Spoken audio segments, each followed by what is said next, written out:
So you want to create this per line text box inside Premiere? Well, there's a hidden setting that you need to know about. Let's check it out. First, select the text tool and type some text. Your text will appear in the Essential Graphics panel. Come down to the Appearance section and turn on Background for a text box. We can increase the opacity and we can change the color. I'll pick a nice light blue.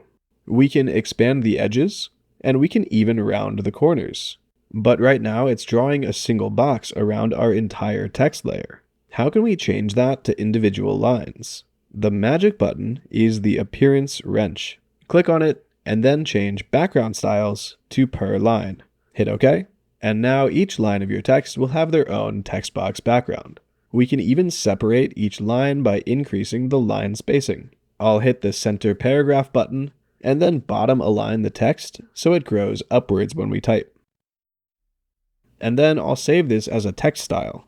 That way we can apply it to any new text layer or captions in the future. I can create a brand new text layer with a completely different font, and then come over to Linked Style and select the style that we just saved, and that will apply all of our settings. And there we go, it's that simple. Thanks for watching, and catch you in the next one.